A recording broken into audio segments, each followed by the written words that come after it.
Welcome to The Game Changer with Dr. Sharalyn, where purpose meets performance and leaders are built to shift legacies. I'm Dr. Sharalyn Payne, executive strategist, speaker, and the secret weapon behind leaders who drive transformation at the highest levels. Each episode delivers bold truths, power skills, and real-world strategies to help you lead with precision, show up with presence, and build the kind of influence that outlasts trends. This is the space where high-impact decisions are born, where influence is intentional, and where the bold don't just lead, they change the game. So if you're ready to rise, ready to lead, and ready to create the kind of impact that moves markets, missions, and minds, you're in the right place.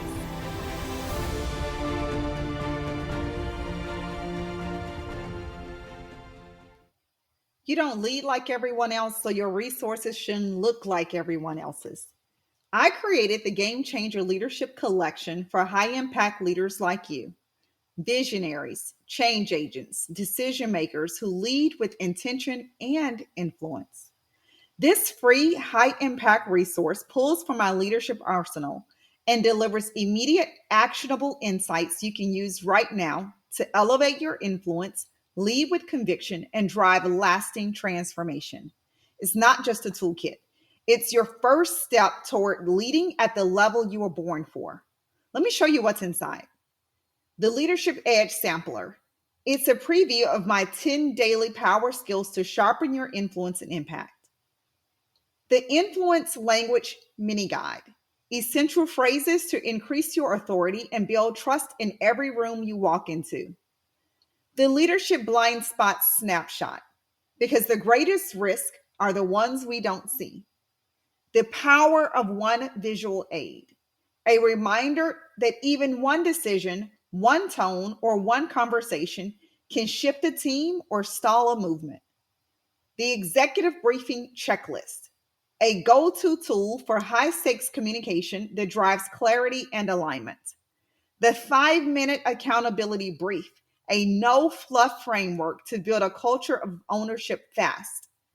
And we have the Game Changer Ascension Model Overview, my proprietary leadership growth map to help you scale your influence with intention.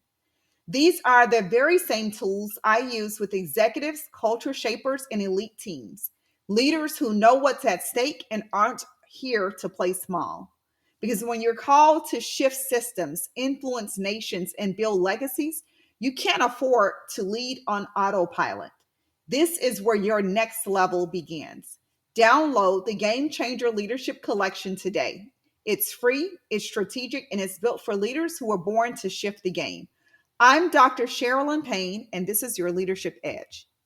Welcome back to The Game Changer. I am absolutely delighted to share with you a special person that we have here today. Our guest is Dr. Sherry Yellin, a brain-based leadership expert, author of The Science of High Performance Leadership, and creator of the Cranium Method. Let me start over. I've been doing my audiobook. I started it last week. And I mean, there's so many times I'm just like, blah, blah, blah. Stop already. Right, exactly.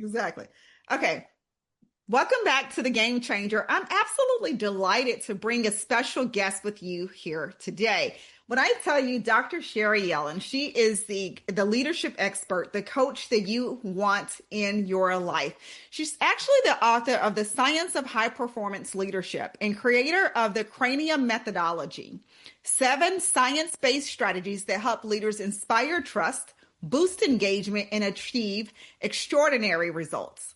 With over 30 years of experience coaching leaders and transforming workplace cultures across industries like healthcare, manufacturing, education, and corporate sectors, Sherry blends cutting-edge neuroscience with practical tools leaders can apply immediately. She's helped struggling. I'm going to have to just edit this again. That'll work at immediately. I'm going to have to just edit this. Yes, again. That's fine. Okay, she's helped struggling leaders become beloved CEOs, guided organizations from their lowest to highest performing performance rankings, and equipped thousands to lead, learn, and live the way the brain works best. Get ready to discover how to reduce threat, spark innovation, and create a culture where people and performance thrive. Dr. Sherry, welcome to the show. Well, it's great to be here. Thank you. I am so delighted to have you. We've been talking for about an hour now already offline, and this is not our first time talking, even before that. So it's always a pleasure and a joy to speak with you. You bring so much laughter, but also insight to our conversations. And I just want to thank you for that. You don't see that every day. I appreciate the same about you. So good, doing good work out there. You're doing great work. Thank you. Well, why don't you tell us about who you are and the work that you do? So I know I Okay. gave an overview, but I want to hear from you. Well, I like to start at the beginning, which was kind of the momentum that got me started. And that was when I wanted to be a college English teacher until I became a college English teacher. I think a lot of people have those career moments where you think, I don't know what tomorrow looks like, but it doesn't look like today. That's And true. after, grading 5 paragraph essays, I realized that was not going to be fulfilling long term. And it just so happened that someone also named Sherry was starting a workplace education program. I wasn't really sure at all what that was. It was a really new concept because we're talking mid 90s. So it's been a minute. And so she was looking for someone to help her do this. And I said yes, because that got me out of grading 5 paragraph essays. And little did I know that that one decision was going to change the entire trajectory of my life. We were Wow. working, we started this program. It was at a manufacturing facility. Most of the people there they were on the assembly line. A lot of them were soldering circuit boards and things of that nature. But if you remember back in that period of time, or if you've read anything about that, you're young. So you might have read No. something about that period. There's a lot of changes going on in the workplace. Self-directed work teams is a new concept. And so workers were expected to do more. They were becoming more knowledge workers than manufacturing workers. And so one lady came into my cube one day and she shared with me that she couldn't read. And her Wow. sister had always worked beside her and they had transferred her sister to another location. So she needed help. And I just, I look back now, I was probably maybe 25. And for her to be able to trust me with that information was really profound. And she had worked 25 plus years at this place. And in addition to all those work demands, she was also caring for her elderly father. And so was faced with how to read, medical reports and how to manage the finances and all of those things just became too overwhelming. And so we started working together and I was very honest with her and told her I really have no idea how to help you, but I promise you I'll try. And so we started working together. Word got out and our group of two grew into a smaller group and then a larger group, split off into multiple groups. And I just had this overwhelming urge to unscrew the lid and ask, how does the brain learn? What is going on in there? Why is it that she struggles and these other learners struggle so much? And I thought I would be able to make a couple of phone calls and get the answer to that question. How does the brain learn? But as you know, fast forward, entering into 2026, we're still asking that question. We Right. still have a lot to learn. And I think anybody who simplifies it too much is not doing it justice.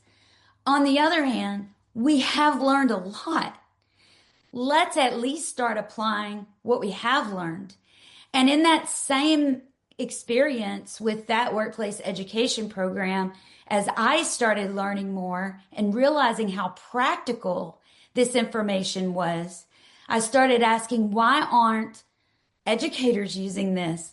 Why aren't parents? Why aren't leaders using this information? Because it didn't take much to look around and realize what they had created was a culture that was actually brain antagonistic. They were working against how the brain works. And I see that even today. We all have our experiences and our war stories of leaders that Right, just right. make decisions, or even employees, all of us, we all do it. You see it on the news. That's what lands you on the 10 o'clock news. We see it all the time. And just realizing, I think if we would step back and think about, we can work with how the brain works best and hopefully and usually get better results with less effort and without expending so much energy and drama, or we can continue to work against how the brain works best. And what we're really creating is usually what we're complaining about. And So, so it is about my passion is just taking some of the truths that we are learning and translating that so that people can implement them and maybe make better decisions, or maybe lead change easier, or keep people engaged or motivated, but at the very least, not strip other people of their dignity. You look at, if you did the math, 90,000 plus hours of our life is going to be spent at work. And no one deserves to be in a work environment where they can't become the best version of themselves. You would step back and say, why wouldn't we create a culture where people can become the best version of ourselves? And I wish I had the answer to that question, but oftentimes we're not. And when you think about leadership and the influence that they have over that, they are the number one influence on whether or not someone stays at a job or leaves their job or stays and never grows in their work. It's a big responsibility. And the technology, when it comes to leadership, that we really need to know doesn't have a data plan or need a power cord. It's this 3-pound universe right here. That's the technology we really need to understand. agreed, agreed. So, when you talk about how we are working against the brain and how the brain works, what are some things that you're seeing that we or leaders are doing in the workplace that is not us working with our brain, but again, we're working against it? Give us some examples of that. Probably the easiest example is multitasking I knew you were going to say it. and loading up calendars so they look like a jar of jelly beans. Hmm. If what you're looking for, especially from knowledge workers, are ideas and innovation and solutions to big problems, you're going to have to give the brain space to do that. Uh, the concept of cheaper, better, faster was adopted in the manufacturing world. But when it comes to thought and ideas, the brain sometimes cannot be made cheaper, better, faster. There's a reason why, as you grow in responsibility at work, you typically also have more vacation days. You should take them. Hmm. There's a reason why your brain cannot stay in that executive function system 24/7. And so, if we're expecting that, or we're expecting, and we are, because you see it in job descriptions, we're literally asking people to do what is impossible because your brain really doesn't multitask. It just switches back and forth very quickly. And so, you might get better at that. But we also know that errors go up and productivity goes down. Your brain also has another really important system, which is the default system, which is really your kind of mind wandering, daydreaming system, where we often do get insights, new insights, and we solve problems. And oftentimes you'll hear people, they got the idea in the shower or right before they went to sleep or when they were on vacation. And it's because they allowed their brain time and space to think and reflect. So that's probably one of the biggest ones. And another I think is that I hear a lot is I don't make emotional decisions. Well, if you're using your brain to make decisions, emotions run the show. We really are emotional individuals who happen to think rather Right. than thinking individuals who happen to have emotion. And even though you may not feel it, okay, emotions and feelings are different. The truth is, information enters through the emotional center of the brain, and it's first and foremost processed that way. And so when you try to strip emotion out of it, well, A, you're usually probably creating a lot more resistance, but you're missing big opportunities to motivate people and give them ownership and increase engagement. Right, right. Agreed, agreed. You remind me of something. One of my favorite leaders of all times that I work with, we would actually carve out time to just think. Every single day, if you were an executive on his team, you were required to carve out time to just think.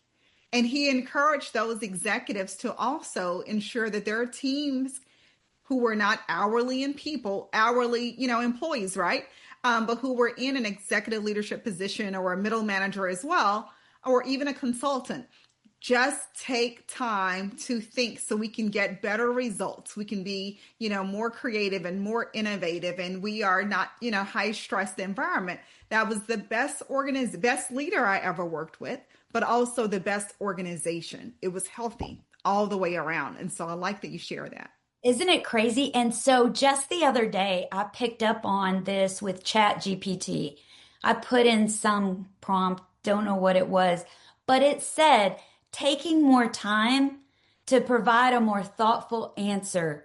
And I just started, if I'd seen that before, I'd never really picked up on it. Yeah, it does say And that. and it's really true. And you see, one thing that I would say is one tip is that if you have someone that you work with who you think they seem to produce great ideas and they don't have burnout and they do have a positive attitude, or maybe they reflect some of those characteristics that you really want, I would go compare calendars. Like, go look at their calendar and see, does your calendar mirror what you're seeing in their calendar? It really is a good starting point. If you're burned out, stressed out, and you're struggling and always, creating, trying to keep up with the chaos, if you have a colleague or someone you aspire to be more like, take a look at their calendar. I bet it does look different. Right, right. I would agree. You have to take that time to just get away, to walk away, and to not think about it. I had to train myself when I was working in a high stakes, high stress environment. Do not get on the phone all day and night. Once you're at home, you're at home. Yes. Whatever is happening, you're not the CEO of this organization. And so you have to kind of figure out the balance there so that you can produce better results and be able to be more effective and more impactful, which means saying no and valuing when I'm here, I'm here. This is my recharge time so I can get back here and be effective when I walk in this space. But I found that when it was bleeding over, it was just, I was still producing, but I wasn't feeling great about the work. They didn't see it because I was producing at a high level, but I knew that I was not living up to my capability. Yes. And warning, if you do try this, it is going to be uncomfortable as hell. It is going to shake everything you believe to be true because most of us are really addicted to busy. And there's a reason for that. That busyness, uh, it really does trigger addictive chemicals in your brain, and you truly get addicted to busy and the racing around. And if you've ever, for those who may have done that, and when you do go on vacation, you might look at your watch and think, oh my gosh, it's only been 5 minutes because it puts you so far outside of your comfort zone. So Wow. recognizing that just because something feels familiar doesn't mean it's healthy, doesn't mean you have to do it forever, and doesn't mean it's wrong. It's just unfamiliar. And your Wow. brain will always create resistance and push back when you try something new. But what we want to recognize is that if I start to feel, if it starts to trigger me or whatever, if I feel uncomfortable because I'm doing something different, let's interpret that as a good sign.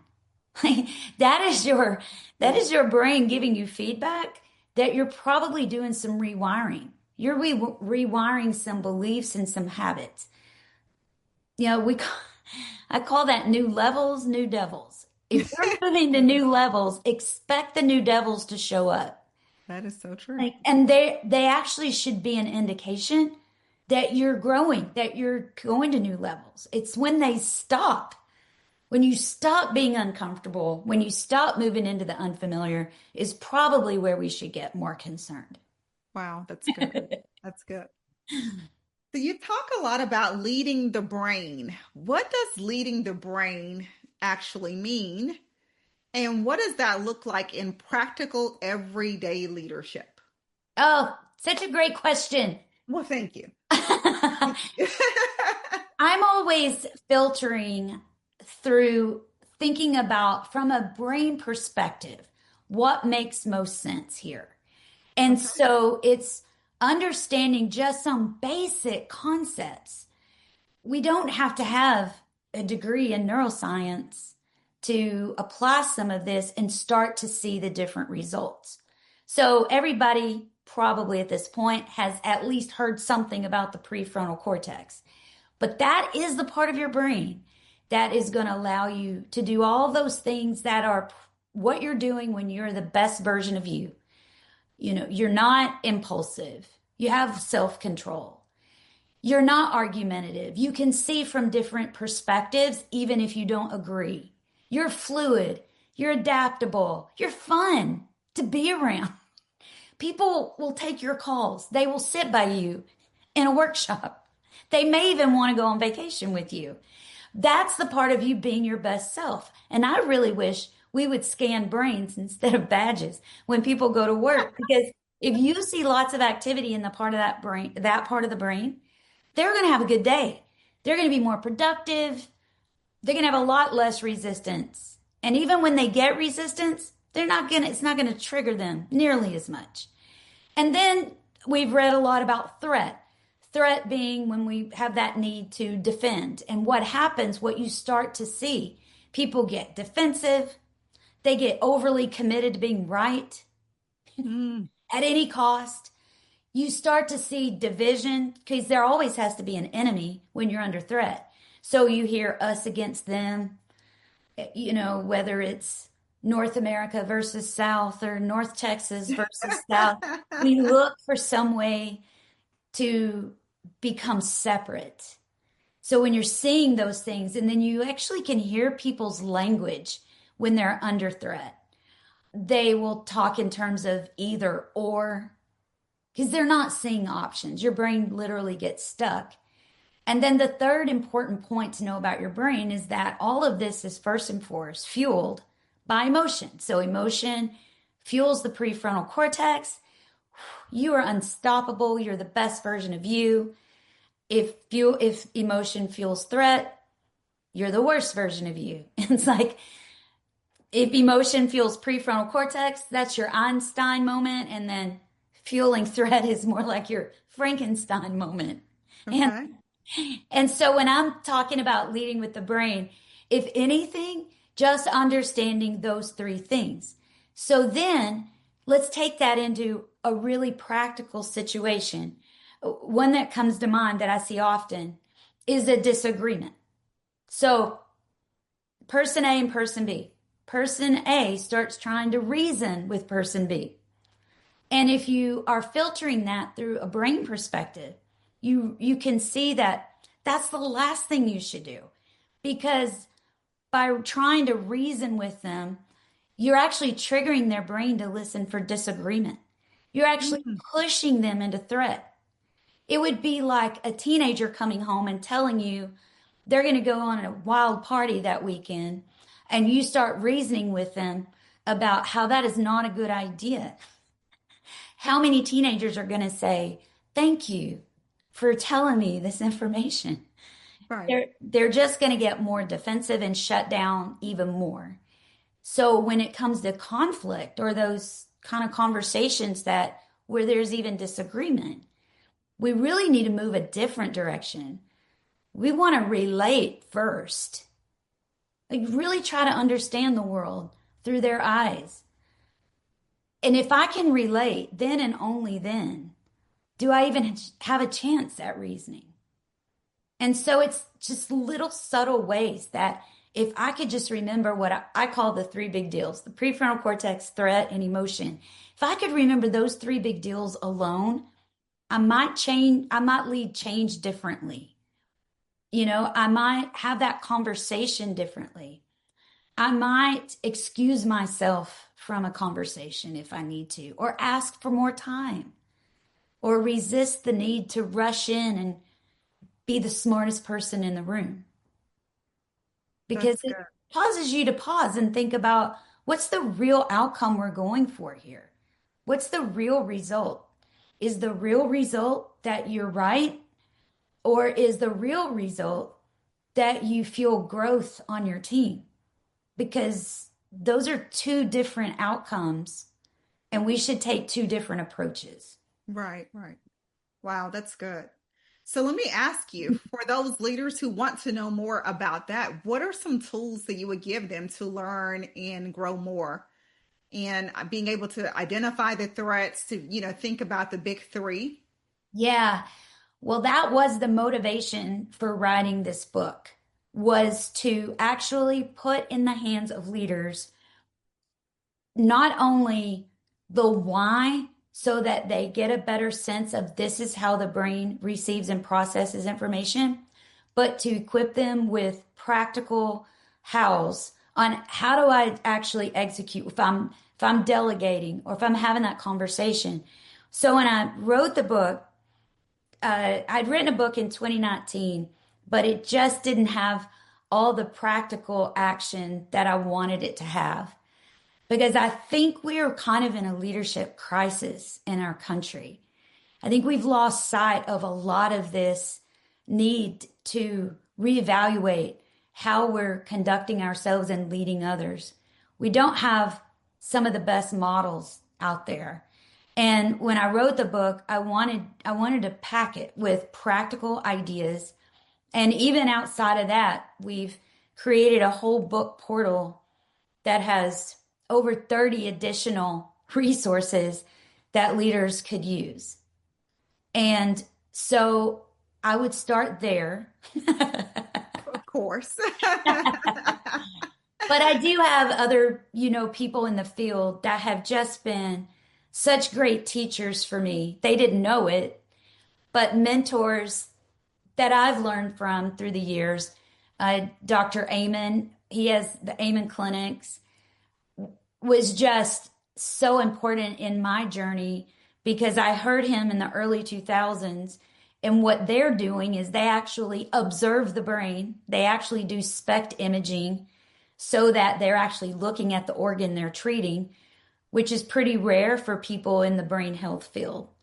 And he really disrupted the field and has helped us understand so much more in really practical ways of how to take care of your brain, how to create environments where people's brains will work at their optimal level. So Daniel Amen, I would read anything that he puts out. I think he's amazing. Absolutely. And then, Absolutely. Eric Jensen is what we consider the father of brain-based learning. Right. And he was also so instrumental in helping translate the research into super practical ways you could help people learn and grow faster. And Perfect. their Thank you. work is just, it's just groundbreaking work and it's accessible to all of us. Absolutely. And so part of my desire to write this book was to take what I've learned from them and then what we've learned in the field for over 30 years and hopefully help people be more effective faster. I love We that. need that, and we I love deserve that. that. Absolutely. I would agree with that. Absolutely. I got a couple of more questions for you. You've worked with NASA, Fortune 500s, and leaders across many industries. What common leadership mistakes do you see, regardless of the industry? We all have this idea that my industry is True. completely different. It is so true. It is true. And I would say, first of all, communication is always the number one. And if you were to dig under that, it it's oftentimes, first of all, a foundation of trust. Have we created a culture, first and foremost, of trust or threat? Communication always comes up. And communication is a really cool word. And I'm still a recovering English teacher. So I love words. And communication, the word communicate, just simply means, if you were to research its history, to connect. It's what it means. It means to connect. And I think in a time where we have more tools than ever on how to connect, communicate, we are more disconnected than maybe we've been in a very long time. And so Agreed. communication is definitely one of the most uh, frequently cited reasons, either why a team is working very effectively together because they figured that out, or it's holding them back and creating a lot of unnecessary drama. Agreed. Agreed. So I'm really upset with you because you do what you do all the time, which is you stole my last question that I had for you. I wasn't expecting you to give the answer. I'm going to ask you anyway. It's Okay, going to be the same I'll change. question, but if a leader could make just one change tomorrow to see an immediate positive shift in their culture, what would that shift be? Hmm. I would say to recognize and minimize threat.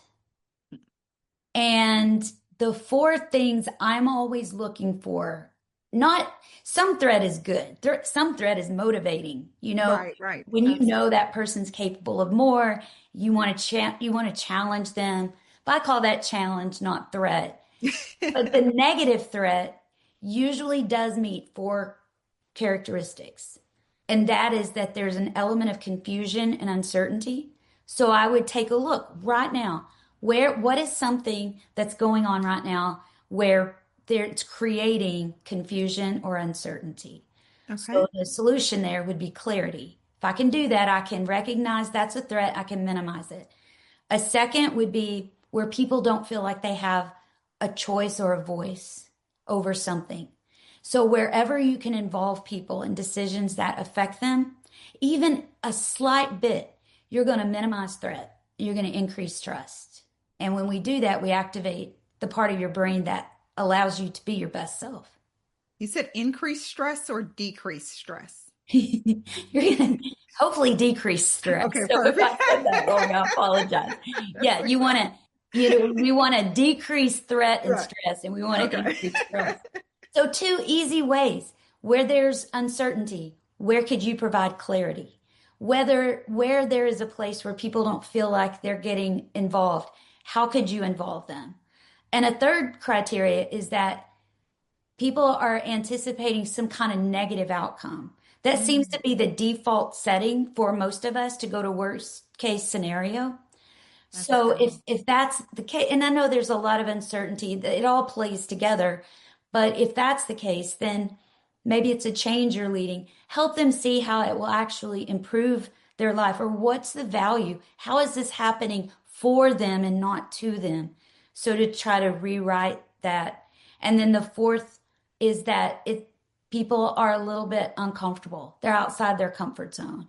And so just supporting them through that and maybe reminding them that, that just because it's uncomfortable doesn't mean it's wrong. It just Right. means it's uncomfortable. And that's where growth happens. Right. Absolutely. Oh my Yeah. gosh. That was amazing. Thank you so much. Thank And now you. it's time for us to wrap. Is there anything that you believe I should have asked you or that you wanted to talk about that we didn't get a chance to talk about? I think that if I had to end on a challenge to our group is a lot of times we hear all this stuff and we think, yeah, everybody else should be doing this. We think about other people that should be adjusting their approach, where the real change happens when we look in the mirror. And most of us think we're a lot more self-aware than what we really are. Oh, I don't think there's ever a done to being self aware. So it's taking this information and really taking a look at your approach and your words and your beliefs and how do they align. Let's start there. And then we can critique and fix everybody else. I love it. I love it, Dr. Sherry. Tell us about your book and how can they find you? Oh, I'm so excited to share this. So it's The Science of High Performance Leadership. And in it, I do walk through that cranium methodology, those 7 strategies. And it's available through Amazon or Barnes and Noble. And it's also available on our website at Yellin Group, YELLIN group.com. Perfect. Thank you so much. I Thank enjoyed you. our conversation today. I know you guys did too. Leave us a comment and don't forget to share. Thank you, Dr. Sherry. Thank you.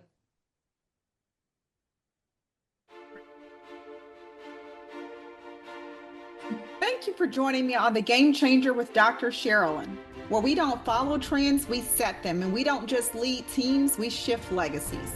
If today's message challenged, stretched, or inspired you, don't keep it to yourself. Share it, tag it, lead through it. Because real leaders don't just consume wisdom, they multiply it. Want to go deeper? Subscribe to the Ultra Influential newsletter for exclusive tools, behind-the-scenes strategy, and weekly mindset shifts for the leader ready to move nations, markets, and minds. Visit www.smpistrategies.com or send a note to leadership@smpistrategies.com. And if you're ready for next level coaching or consulting that positions you as the right leader at the right time in the right place, let's talk. This is what we do, and we do it with precision, power, and purpose. Remember, change isn't just something you lead, it's something you become. Stay bold, stay brilliant, stay a game changer.